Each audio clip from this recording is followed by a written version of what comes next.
Kwa bio Adom TV so dey ya from a writer Amanya Raphael DL Central Campesta Creative we asini na presenter ni dia drusu yi ayago pramaso nsem ye hyase e dey free abrant ye Sadio Mane o ye Senegal ni sa uso ko pie mu Liverpool o free Liverpool no antentam e no we pie mu oban a onya ntokwa kakra na se ye ja na kwan ono so ko Saudi Arabia 24 million pounds e dey atu dey ma Liverpool fu Sadio Mane ko na Sadio Mane ko no okọ be boy sa 4 years pe 4 years a okwakobo no owiewie ni na 2027 no obe pocket be say 136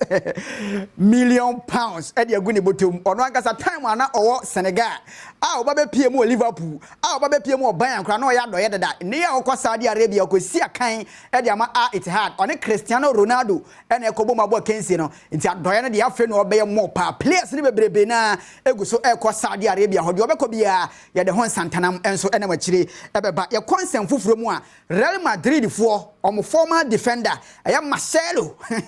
Marcelo so said ye oni Europe bia mo wakopiem e South America na Fluminense e ho no si akan e de momo enra woman Argentinos Junior ene dia kensi na ehye so ne mo de ne pa na Marcelo ko defend yo so ko control so bo shot so okotia no opponent nine so Sanchez otia na so man na mu bu pain e wago pramana so atiefo ahwefo mo a mo hwa Adom TV bebacho enie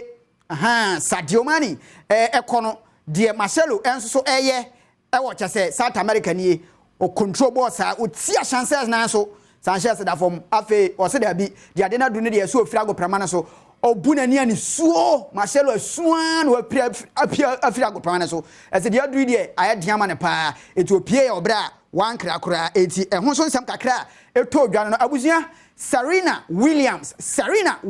e ban tennis a obi anu ne dada e ma yo mbo tennis de Serena Williams o kana asam de ya MSN kan waya bokọ asam ne bebrebe e wo tennis mu na Serena ene ni kunu a evana Alexis wo so mo we kan me omo second child oyoba na kwa won na so mo announce sa akora na oba no nyasem keto omo oba ba ko dada ono so yoba ya vana Olympia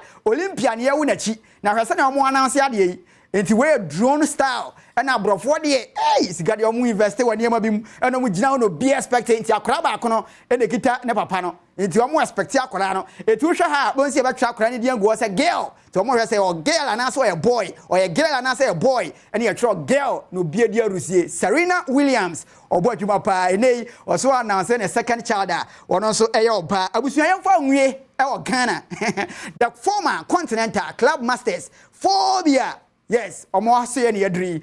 phobia for a resume preseason na omo resume camp no was a preseason no ene day 2 enra ena omo hye ase players ne se masa de Cristiano Ronaldo mu ne Messi ne omo maka na ye na omo so be du Ghana ha omo so osika un se togbe he omo ye pa eto mu pie no so bia ne car bia park ne car yes phobia boys ne na eba yi so bia park ne car gina wa say yeah bibia da din omo hye preseason ase ene day 2 omo hwe ni mo se ne league no omo be sanje na no ada last season ko mo ko relegation but omo say this season there omo be don be bia so omo be G league no e o Ghana ha phobia e ho so nsem na busua yanyina we so na yemfa ene so som nansi ens komane de e ya na doso pa ba ha pe na tetrema be sia yinkonya ye fam writer Amanya Raphael DL Central Campesta Creative yasini na presenter ne dia ka wa kire doso eto aso